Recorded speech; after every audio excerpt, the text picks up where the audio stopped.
আজ আমি আর আমার তোমাদের দিদি ভাই একসঙ্গে গিয়েছিলাম আমাদের বাগান বাড়িতে, মানে আমাদের যে জায়গা ওখানে গাছ লাগিয়েছি, ওই শাক সবজি। এটা হলো হাই স্কুল মোড় দিয়ে যেতে হবে একটুকু আমাদের জায়গাকে।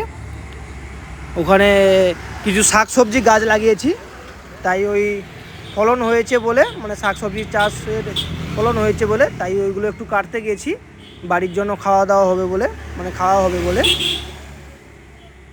এইটা হলো আমাদের বাড়ির জায়গা। ইনি তোমাদের দিদি ভাই।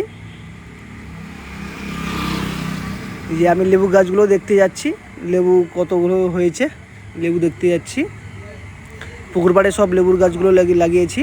ওটা লেবু কতগুলো হয়েছে দেখছি আস্তে আস্তে, এবং লেবুর কড়ি কটা হয়েছে সেটাও দেখছি।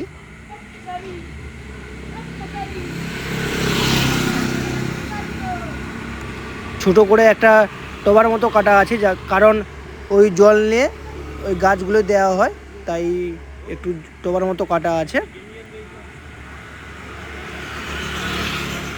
এটা হলো লেবু গাছগুলো, দেখতে পাচ্ছ বন্ধুরা। অনেকগুলো লেবু গাছ লাগিয়েছি, মানে আসল কথা এইগুলো লাগিয়েছে আমার বাবা মা, আমার বড়ো বোন, আমার গিন্নি, এরা মিলেই লাগিয়েছে। আর আমি মাঝে টুকটাক আসি দেখতে। ওরা নানান রকম সবজির গায়ে লাগিয়েছে, পেয়ারা গায়ে লাগিয়েছে, নানা রকম গায়ে লাগিয়েছে, কিন্তু আমি এমনি মাঝে মাঝে দেখাশোনা করতে আসি মাঝে মাঝে। আর বাবা মা সবসময় আসে তারা।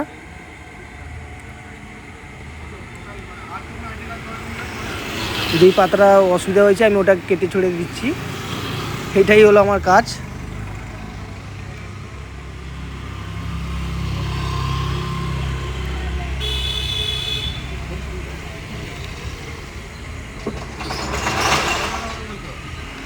একটা লেবু গাছে পোকা ধরেছে, সেই পাতাটা তুলে দিলাম।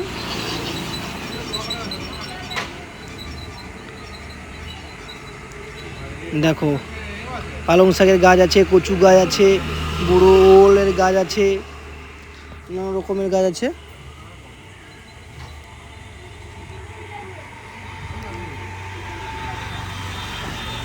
আমি দাঁড়িয়ে আছি, লেবু পাতাটা শুনছি, গন্ধরাজ লেবুর পাতা। এই তো পালং শাক দেখতে পাচ্ছ বন্ধুরা।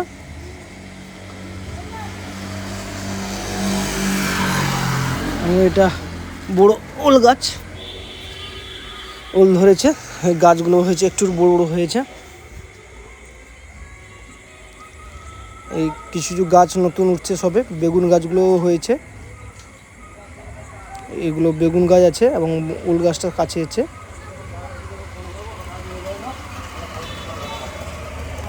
তোমাদের দিদিভাই পালং শাক কাটছে।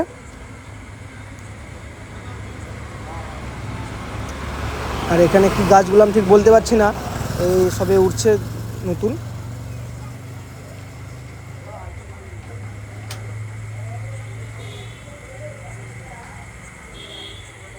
এই যে তোমাদের দিদিভাই পালং শাক কাটছে, দেখতে পাচ্ছ বন্ধুরা।